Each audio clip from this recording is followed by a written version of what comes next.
ऐसा क्या हुआ है कि ईरान का नाम सुनते ही अमेरिका के सैनिक रोने लगे हैं।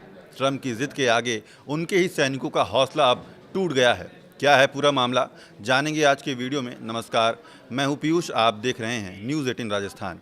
एक तरफ अमेरिका के राष्ट्रपति डोनाल्ड ट्रंप ईरान पर सख्ती दिखाकर दुनिया को अपनी ताकत का संदेश देना चाहते हैं, तो वहीं दूसरी ओर उनके ही सैनिकों की हालत अब खराब हो गई है।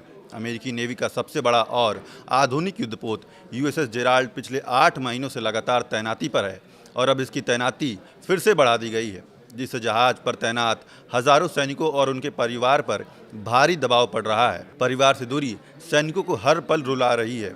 बता दें, ये युद्धपोत पिछले साल 2025 जून में समुद्र में है। पहले इसे भूमध्य सागर भेजा गया था, फिर कैरेबियन क्षेत्र में मिशन के लिए मोड़ दिया गया। बाद में फिर से इसे अटलांटिक पार कर मिडिल ईस्ट भेजने का आदेश दिया गया है। यहाँ इसकी तैनाती ईरान को डराने के लिए की गई है। वॉशिंगटन पोस्ट के मुताबिक सामान्य तौर पर शांति काल में किसी एयरक्राफ्ट कैरियर की तैनाती करीब 6 महीने की होती है, लेकिन फोर्ड के सैनिक पहले से ही 8 महीने घर से दूर रह चुके हैं और अब इसकी अवधि 11 महीने तक पहुंच सकती है। ये अमेरिकी नौसेना के इतिहास में सबसे लंबी लगातार तैनाती का रिकॉर्ड तोड़ सकता है। रिपोर्ट के मुताबिक जहाज़ पर तैनात कई जवानों ने बताया कि वो मानसिक और भावनात्मक दबाव में हैं। एक महिला सैनिक ने कहा कि वो अपनी छोटी बच्ची से लगभग 1 साल से दूर है और अब नौसेना छोड़ने पर विचार कर रही है। एक अन्य सैनिक अपने परदादा की मौत के समय घर भी नहीं जा सका।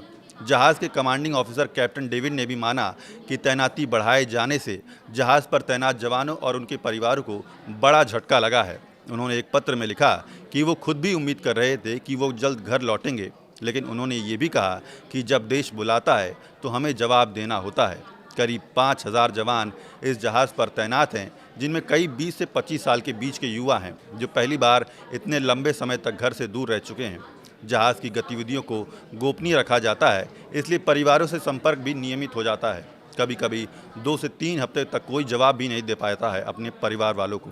लंबी तैनाती का असर अब जहाज़ पर भी दिख रहा है। रिपोर्ट के मुताबिक जहाज़ के सीवेज सिस्टम में दिक्कतें आई हैं और कई टॉयलेट काम नहीं कर रहे थे, जिसकी वजह से सैनिकों को इंतज़ार करना पड़ता है।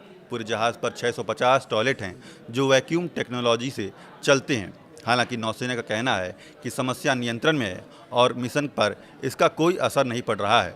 कुछ परिवारों ने भी अपना दुख साझा किया है। एक मां ने बताया कि फरवरी की शुरुआत में वो अपने बेटे को लेने के लिए जाने वाली थी, लेकिन तैनाती बढ़ने की खबर सुनकर प्लान रद्द करना पड़ा है।